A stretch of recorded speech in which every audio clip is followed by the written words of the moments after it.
Исходя от мирового экономического и финансового кризиса 2014 годов, у нас не только экономические воздействия, но изменилась вся надстройка. Во-первых, вся теория неолиберализма попала в глубокий кризис. Это выразилось в настоящем сдвиге вправо разных империалистических правительств, и можно сказать, что этот сдвиг вправо стал общей тенденцией всей империалистической мировой системы, до того, что в отдельных странах фашисты и правительство. Это не сразу фашизм, а Орбан фашист и в правительстве. Или в Польше развитие такое, или Трамп это фашист и смог править самой большой империалистической страной. Настоящее фашистские развития, как в Мьянме или Турции, а с другой стороны прогрессивный перелом настроения, который разбирается точно с этим направлением. А эта поляризация между этими двумя направлениями сегодня определяет всю общественную жизнь. В этой ситуации надо ясно видеть. Без ясности невозможно вести последовательную и успешную борьбу. Этим и занимается книга.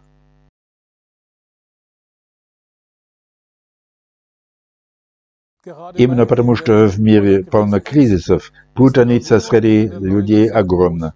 Это заметно в движениях, как думающих поперек. Там идет налево и вправо. Ни у кого ясной ориентации, а главное, против правительства. И это положение затруднительное. В это же время люди ищут выхода, альтернативу. Часто у них еще нет пути, куда это должно идти. В этой ситуации вопросы мировоззрения и идеологии являются решающими вопросами, куда им ориентироваться и какие выводы извлекать из этой ситуации. Книга обращается к широкой массе населения, к рабочим, молодежи, женщинам и активным в социальных движениях людям. Мы старались писать по возможности понятливо, что на философские темы не всегда легко.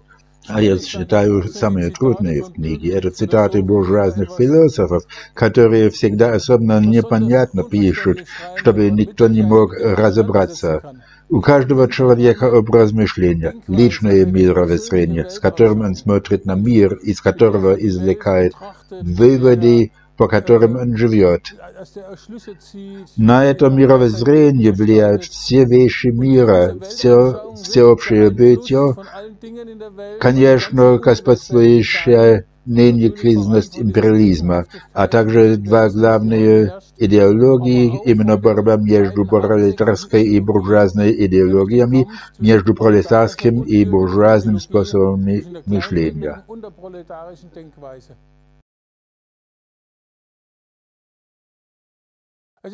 Одна из основных фикций государственного монополистического капитализма в том, что больше нет идеологии, нет измов, а это круглая бессмысленица. Никто не живет без мировоззрения. Никакое общество, никакая наука не могут существовать без мировоззренческой основы. Мировоззрение – это основная ориентация для мышления, чувств и действий для каждого вида общественной деятельности. И поэтому необходимо сначала разобраться с тем, что эти основные фикции просто-напросто не работают. Буржуазная идеология сама себя скрывает. С видом на историю буржуазной идеология была очень прогрессивной, когда она победила феодализм. Тогда возникли великие достижения. Я напоминаю диалектику Гегеля. Возникший тогда материализм, естественные науки, музыку, Бетховена, немецкий язык. Все это продукты той буржуазной идеологии, которые сегодня отрицаются тезисом свободы от идеологии. Вздор полный. Если не подходят к этим вопросам мировоззренчески, тогда невозможно вникать в глубину, в суть, в основе вещей, и невозможно сделать правильные выводы.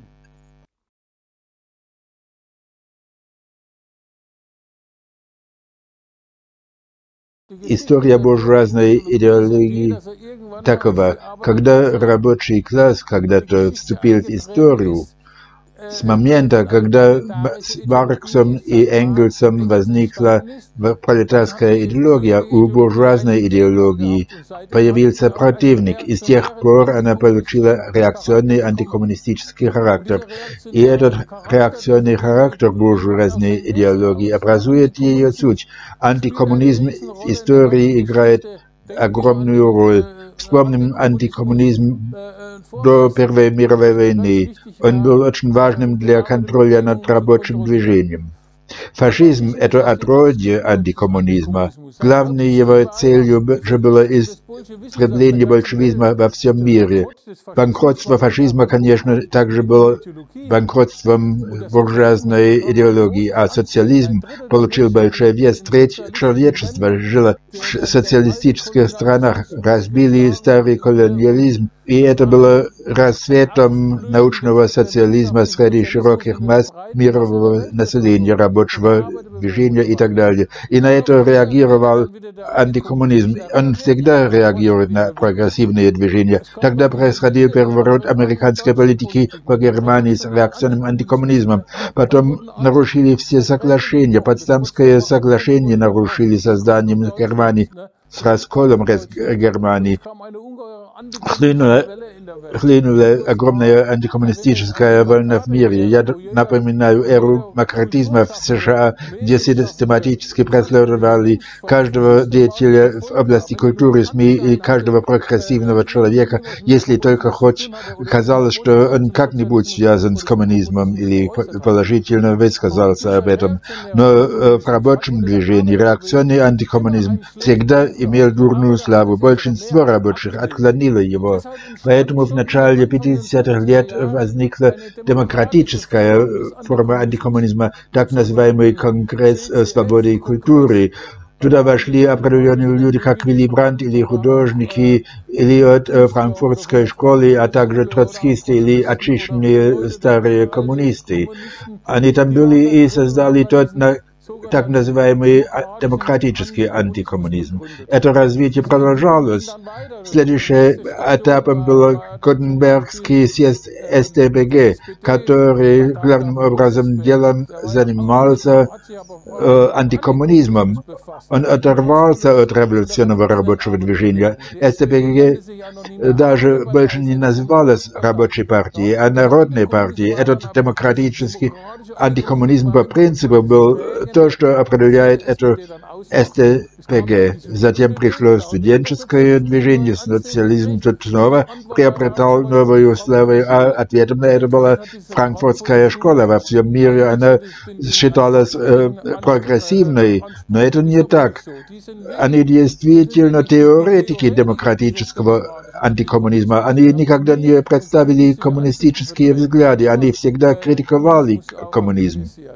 Потом, конечно, мелкобуржуазное МЛ-движение 70-х лет, которое тоже провалилось и большей частью перешло к зеленым. А эти зеленые, опять же, в первую очередь учредились на антикоммунистической основе. Например, они объявили демократический централизм виновником краха всех мелкобуржуазных этих МЛ-организаций. Почему? Потому что они никогда не понимали демократический централизм по-настоящему. Они его толковали как чистый метод руководства, что вожди всегда правы и так далее. Конечно, это бессмыслица.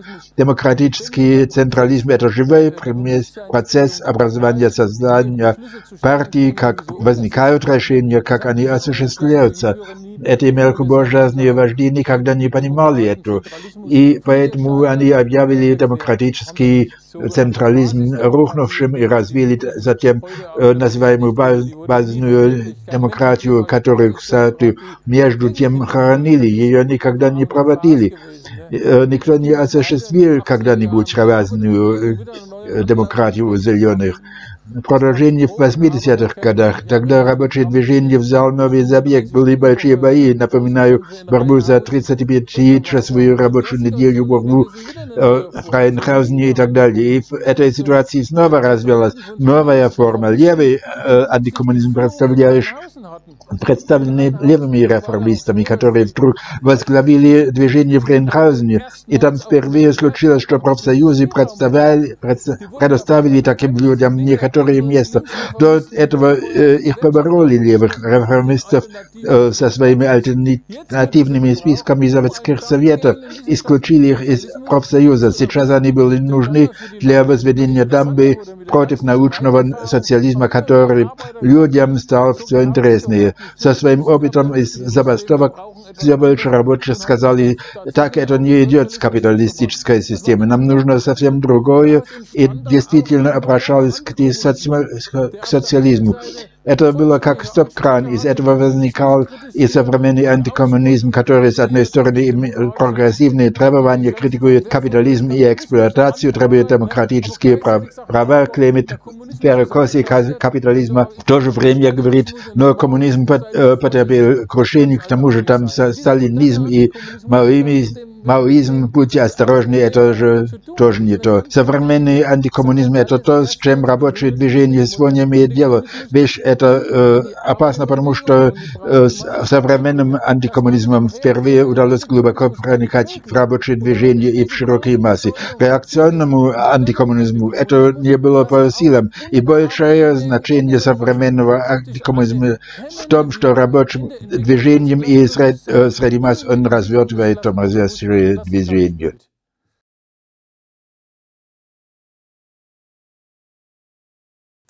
Он выступает очень разновидно сегодня. Он в правительственной программе с мелкобуржуазным способом мышления, он стал центральным вопросом, он встречается во всех движениях. Этот реформизм очень антикоммунистический. В женском движении у мелкобуржуазного феминизма антикоммунистическая ориентация, у мелкобуржуазного экологического движения антикоммунистическая ориентация. Значит, у мелкобуржуазного антикоммунистического способа мышления много оттенков, и по всей гамме социальных движений и рабочего движения, молодежного движения встречаются совсем определенные формы мелкобуржуазно-антикоммунистического способа мышления, которые строят дамбу против образования сознания масс.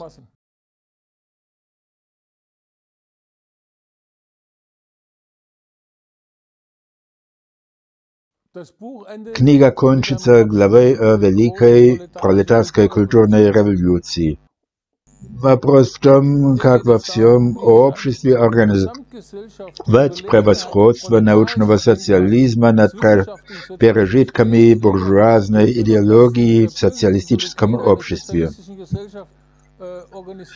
У нас отрицательный опыт 1956 года, 20-го съезда КПСС, где Хрущев бросал за борт более или менее марксизм-ленинизм, и началась реставрация капитализма в Советском Союзе и впоследствии также в ГДР и остальных странах СССР.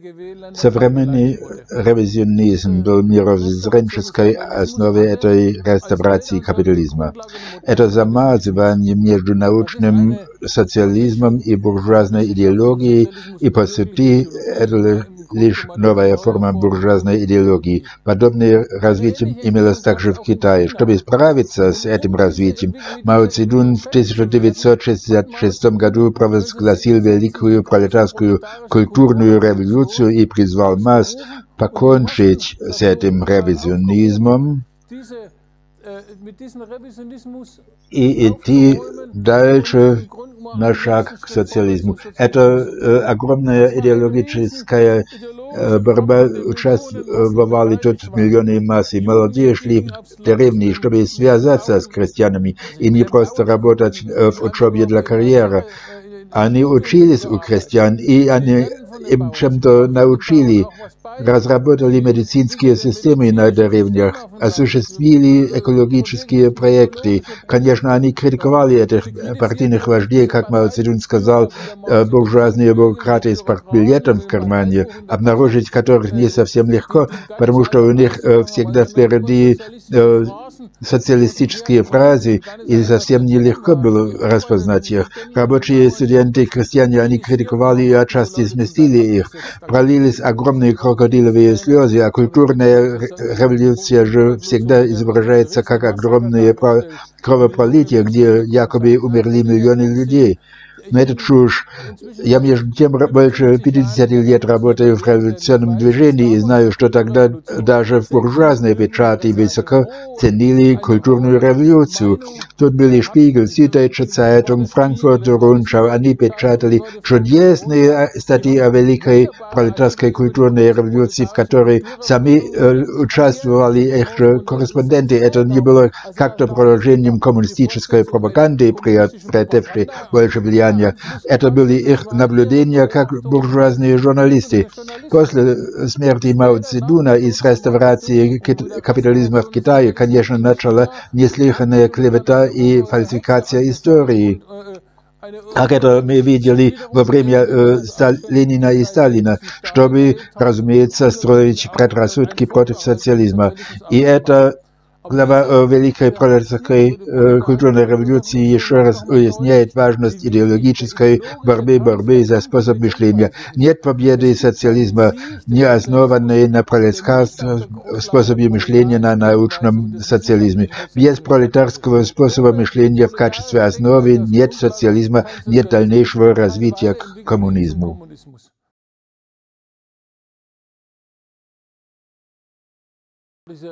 Это молодежное движение можно увидеть во всем мире. В США, Мьянма, где видно, это молодые, главным образом, которые борются против военной диктатуры. Всемирное явление это. Но это стихийное движение. И снова тут проблема, что стихийно не просто идти к социализму. Это сегодня намного труднее. Всем этим воздействием и системой мелкобуржуазного способа мышления в обществе как метод правления, это стихийное движение очень подвержено манипуляции. Я вижу это у Friday for Future. Это был оправданный всемирный протест, охвативший миллионы молодых людей, но им все же удалось впрягать большую долю этих людей для пропаганды Парижского соглашения по климату.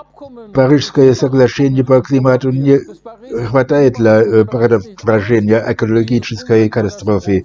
Необходима изменяющая общество борьба. Нам не нужно питать иллюзии, что в рамки этой системы мы действительно можем вести эффективную борьбу против развития до глобальной экологической катастрофы. Проблема в том, что молодые стихийно не дойдут до такого познания. Для этого необходима мировоззренческая борьба, и я уверен, что эта книга поможет внести важный вклад для более глубокого занятия с предметами, а не следовать поверхностным пустым фразам зеленых или буржуазных политиков, которые сегодня все прикрепили себе к груди борьбу за спасение климата.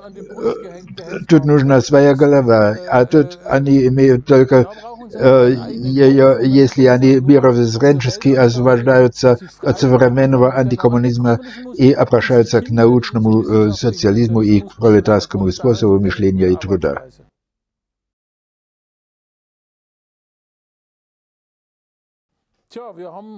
В момент у нас важная мировоззренческая кампания, именно не дайте шанса антикоммунизма. Там уже расписались больше 10 тысяч известных людей и заявили свою солидарность с этим движением. Тоже далеко за пределами нашей среды. Из прогрессивных организаций, профсоюзов, левой партии, ГКП, ВВН, деятелей культуры и так далее. Цель этой кампании прежде всего развивать сознание основного значения преодоления антикоммунизма и мелкобуржуазного антикоммунистическим способом мышления. Не будет дальнейшего развития экологического движения, классовой борьбы рабочих, женского и молодежного движений, пролетарского интернационализма, если не справимся с современным антикоммунизмом и мелкобуржуазно-антикоммунистическим способом мышления. Книга прямо является руководством для этого движения. Там все стороны анализ, и она показывает слабость антикоммунизма.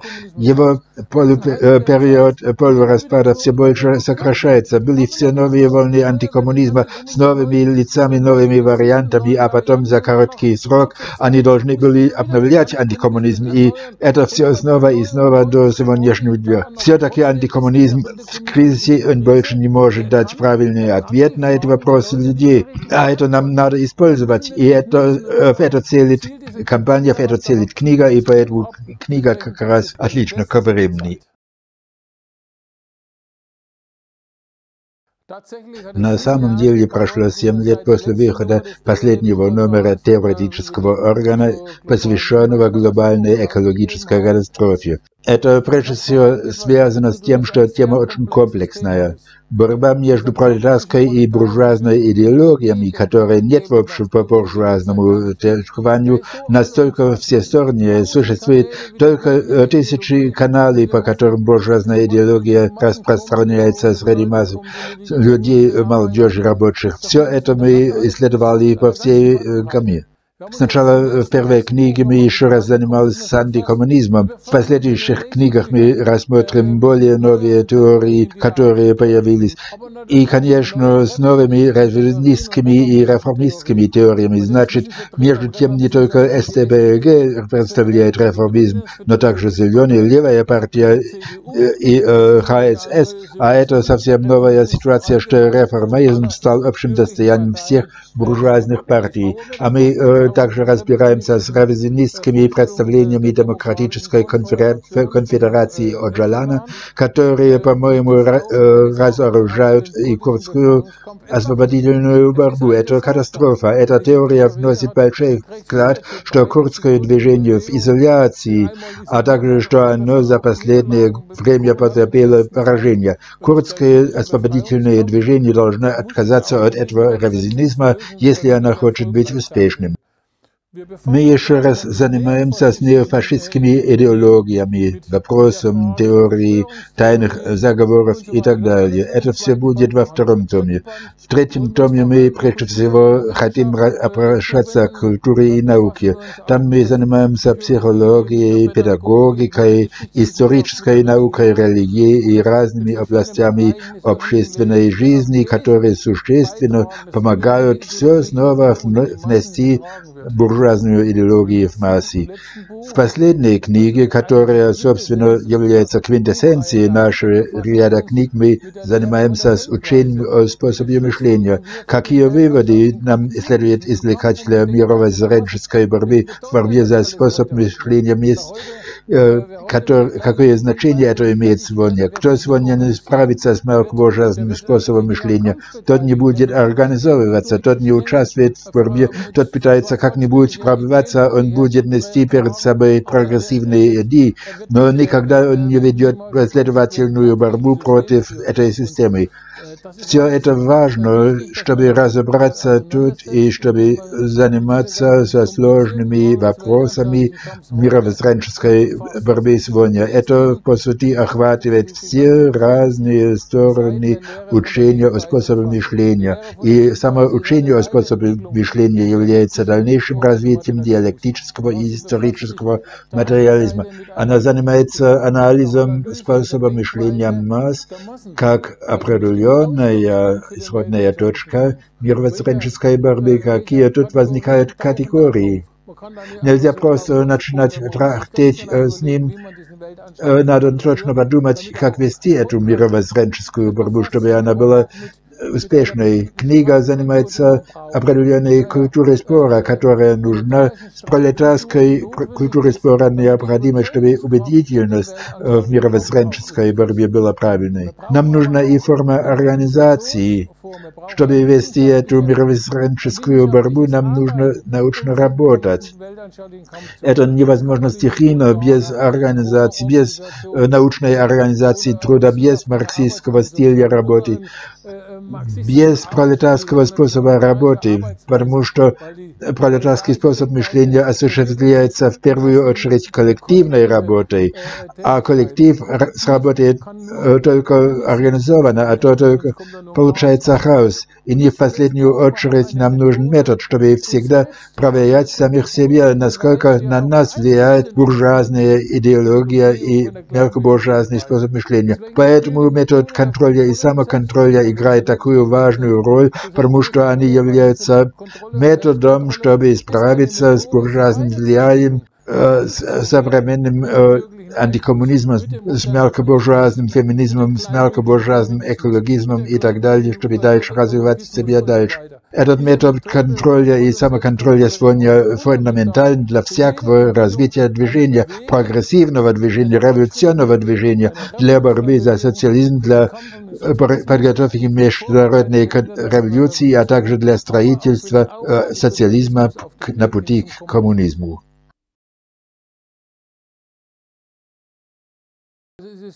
Итак, международные революционные и рабочие движения между тем очень заинтересованы в теоретической работе, в субстанции теоретической работы МЛБГ. Много наших книг между тем переведены и распространяются по всему миру. Наши книги сегодня распространяются, читаются и изучаются на 9 языках, в 57 странах мира, и они ощущаются как шаг, чтобы извлекать собственные теоретические выводы из общественного развития. Эта книга также переводится полным ходом, и я считаю, что уже летом можем считаться с выпуском изданий на английском, французском, русском и испанском языках.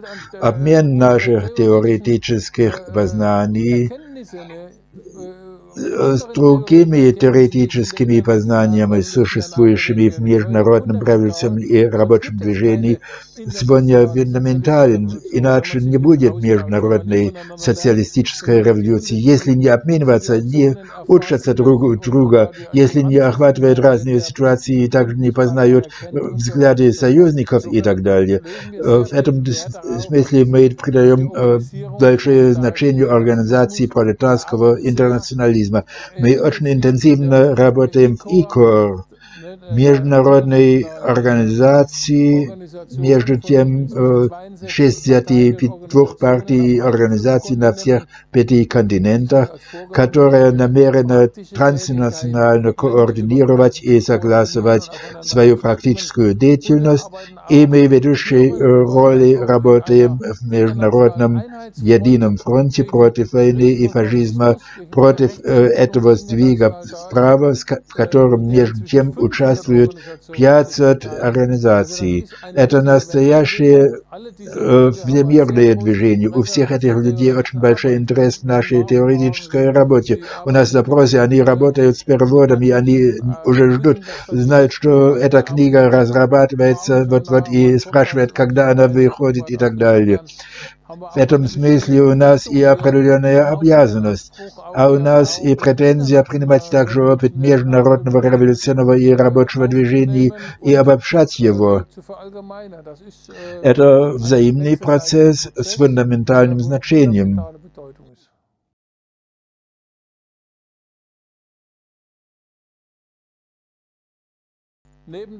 Наряду с кампанией «Не дайте шанса антикоммунизма» мы снова участвуем в предстоящих выборах в Бундестаг. И мы в этой борьбе наступательно распространяем эту книгу и атакуем современный антикоммунизм. Это надо завоевать, и мы можем предлагать всю возможную помощь, чтобы состоялось настоящее движение изучения. Мы не можем пойти вперед, если люди не справятся с этим современным антикоммунизмом, прежде всего с мелкобуржуазно-антикоммунистическим способом мышления. Иногда тут только ощущение, тут что-то есть. Они, правда, в порядке, но все хорошо, но что-то не так. Такие чувства мешают тысячам людей стать членом у нас. Этот предрассудок у массы, собственно, является главной проблемой. Отнюдь не сознательное антикоммунистическое мышление. Это не проблема среди массы, а эти мелкобуржуазные предрассудки. В предвыборной кампании для Бундестага мы свяжем наше представление от другого мира, в котором человечеству должно было жить, с побуждением справиться с этим, ободрять их, не поддаваться такой отрицательной манипуляции и пользоваться собственной головой.